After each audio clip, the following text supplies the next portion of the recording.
વિદ્યાર્થી મિત્રો, ધોરણ 12 નામાના મૂળ તત્વો, પ્રકરણ 5 ભાગીદારનો પ્રવેશ. હવે આપણે ઉદાહરણ 22 જોઈએ. ભવ્ય અને શ્લોક 3:2 પ્રમાણે નફો નુકસાન વેચતા એક પેઢીના ભાગીદાર છે. તારીખ 31/3/17 રોજ તેમની પેઢીનું પાકું સરવૈયું નીચે મુજબ આપેલું છે. મૂડી આપેલી છે ભવ્ય 4 લાખ, શ્લોક 3 લાખ, સામાન્ય અનામત આપેલું છે 90,000, કારીગર વળતર અનામત આપેલું છે 20,000, રોકાણ અનામત આપેલું છે 10,000, લેણદારો આપેલા છે 1,40,000, દેવી ઊંડી આપેલી છે 60,000, પાઘડી આપી છે ₹1,00,000, જમીન મકાન આપેલું છે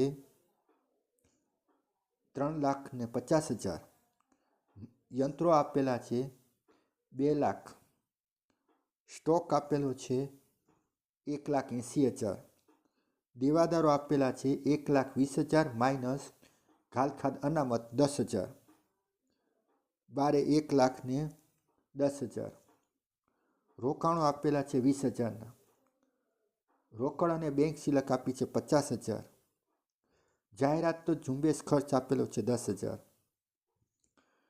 પાકા સરવૈયાનો સરવાળો છે 10,20,000. તેઓએ તારીખ 1/4/17 નવા ભાગીદાર તરીકે આયુષને પેઢીમાં દાખલ કરવાનું નક્કી કર્યું.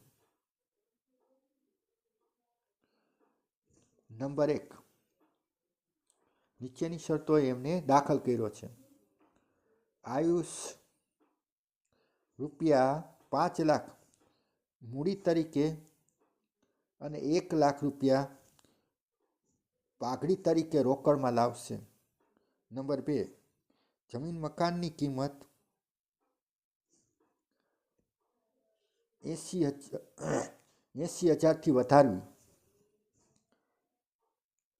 નંબર 3, યંત્રની કિંમત 1,60,000 સુધી ઘટાડવી. દેવાદારો પર 10% ઘાલખાદ અનામત રાખવી. નહીં ચૂકવાયેલ સમારકામ ખર્ચ માટે ₹8,000 જોગવાઈ કરવી.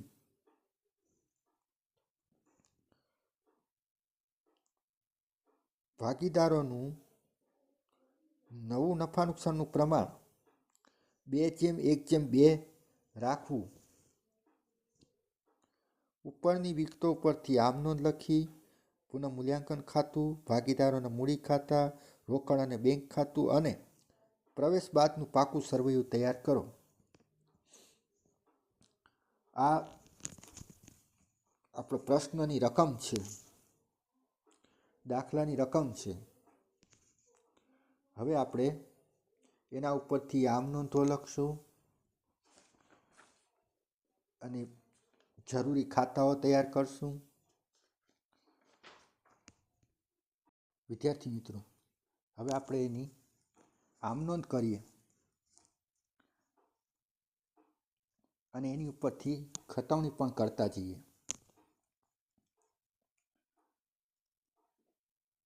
મૂડી છે 4 લાખ અને 3 લાખ રૂપિયા. એ મૂડી ખાતામાં જમા બાજુ દર્શાવી દેવામાં આવશે. બાકી આગળ લાવ્યા 4 લાખ અને 3 લાખ રૂપિયા. સામાન્ય અનામત છે ભાગીદારો વચ્ચે વહેંચાઈ જશે. તો એની આમ નોંધ એવી થશે. સામાન્ય અનામત ખાતે ઉધાર 90,000, તે ભવ્યના મૂડી ખાતે 54,000 અને તે શ્લોકના મૂડી ખાતે 36,000. આપણે તેને જૂના નફા નુકસાનના પ્રમાણમાં વહેંચી નાખશું. જૂનું નફા નુકસાનનું પ્રમાણ છે 3:2. તો આ 90,000 રૂપિયા આપણે 3:2માં વેચી નાખ્યા.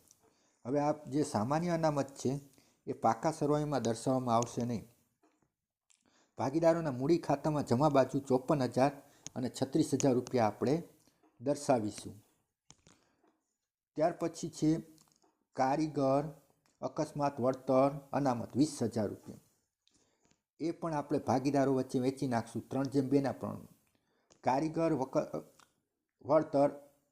કારીગર અકસ્માત વળતર અનામત ખાતે ઉધાર 20,000, તે ભવ્યના મૂડી ખાતે અને તે શ્લોકના મૂડી ખાતે 3:2 વેચી નાખીએ તો થશે 12,000 અને 8,000 રૂપિયા.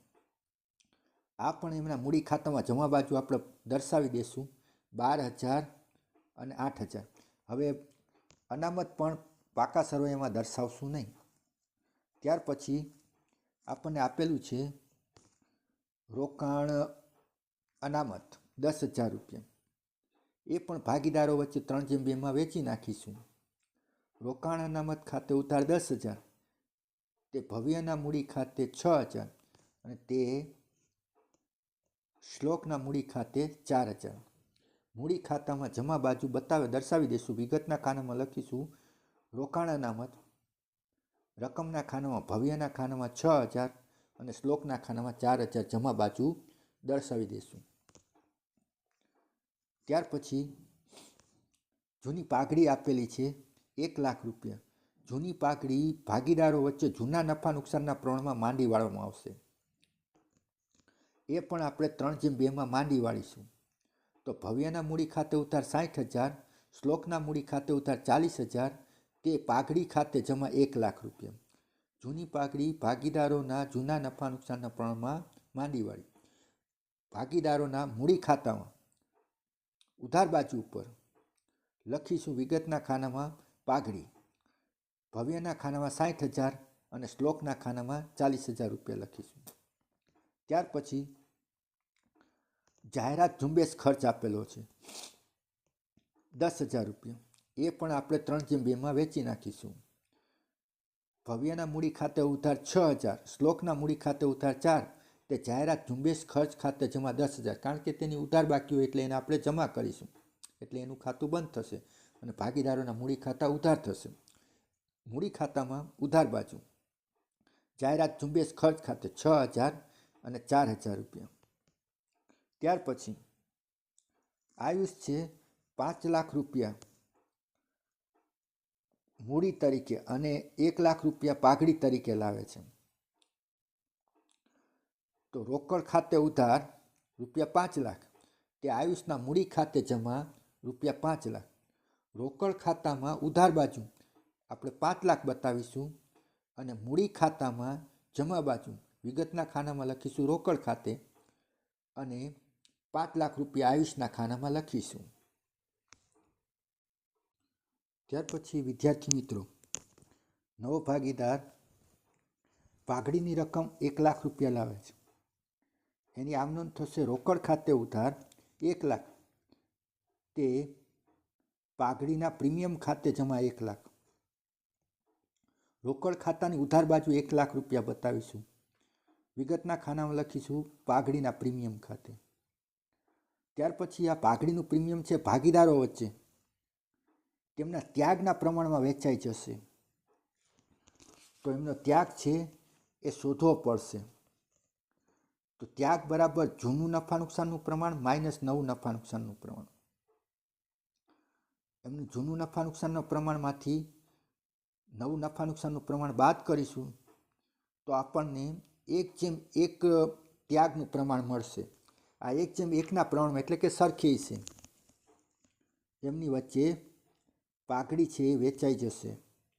તો નવા ભાગીદારે જે પાઘડીની રકમ આપેલી છે એ જૂના ભાગીદારો વચ્ચે ત્યાગના પ્રમાણમાં વેચાશે. તો પાઘડીના પ્રીમિયમનું ખાતું બંધ થઈ જશે. ત્યાર પછીની આમનોંધ થશે પાઘડીના પ્રીમિયમ ખાતે ઉધાર, તે ભવ્યના મૂડી ખાતે 50,000 અને તે શ્લોકના મૂડી ખાતે 50,000. મૂડી ખાતામાં જમા બાજુ લખીશું પાઘડીના પ્રીમિયમ ખાતે, ભવ્યના ખાનામાં 50,000 અને શ્લોકના ખાનામાં 50,000 રૂપિયા. ત્યાર પછી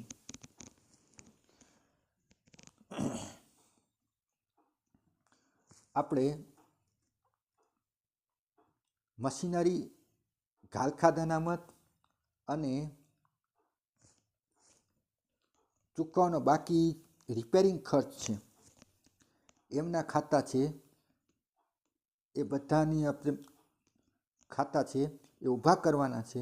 એટલે આપણે પુનઃ મૂલ્યાંકન ખાતે ઉધાર કરીશું. તે મશીનરી ખાતે 40,000,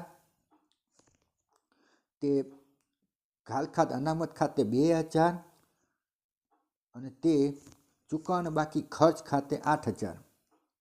હવે આપણી પાસે 40,000 રૂપિયા જે મશીનરીના છે એ કેવી રીતે આવ્યા છે? તો કે અત્યારે એની કિંમત 1,60,000 કરી નાખવાની છે. એટલે 40,000, 2 લાખમાંથી 40,000 ઘટી જાય તો 1,60,000 થશે. એવી જ રીતે જમીન મકાનની કિંમત છે 80,000 વધારવાની છે.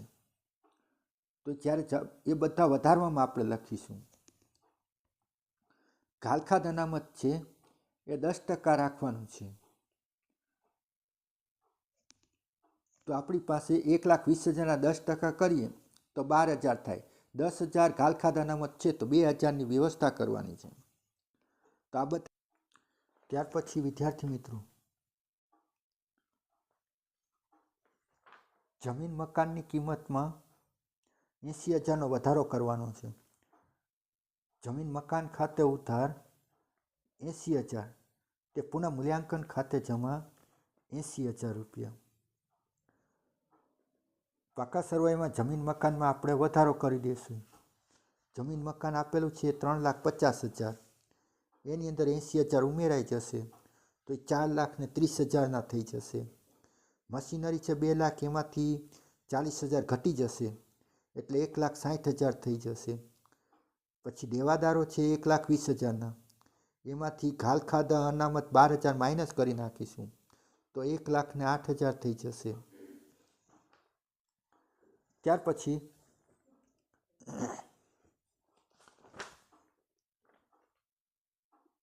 જે પુનઃ મૂલ્યાંકન ખાતું છે એને બંધ કરીશું. તો જમા બાજુનો સરવાળો 80,000, જે ઉધાર બાજુ મૂકીશું તફાવત આવશે 30,000 રૂપિયા. આ તફાવતની રકમ ભાગીદારો વચ્ચે વેચાઈ જશે. જૂના પ્રમાણે 3/2માં તો 18,000 અને 12,000 રૂપિયા આવશે. તો એની આમનોંધ થશે. પુનઃ મૂલ્યાંકન ખાતે ઉધાર 30,000, આ નફો થયો છે. તે ભવ્યના મૂડી ખાતે 18,000 અને તે શ્લોકના મૂડી ખાતે 12,000. ભાગીદારોના મૂડી ખાતામાં જમા બાજુ આપણે બતાવીશું 18,000 અને 12,000 રૂપિયા.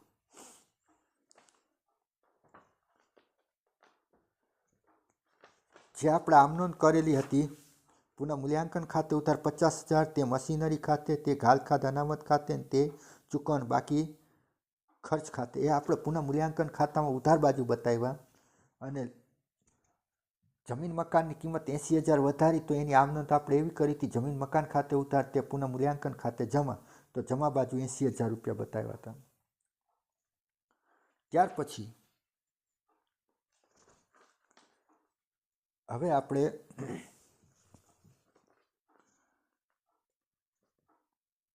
ભાગીદારોના મૂડી ખાતા છે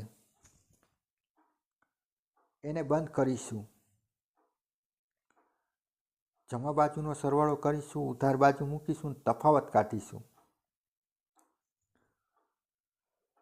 તો હવે આપણે ત્યાર પછી આગળના ખાતાઓ છે, પુનઃ મૂલ્યાંકન ખાતું, ભાગીદારોના મૂડી ખાતા, રોકડ ખાતું અને પાકું સરવૈયું, એ જોઈએ.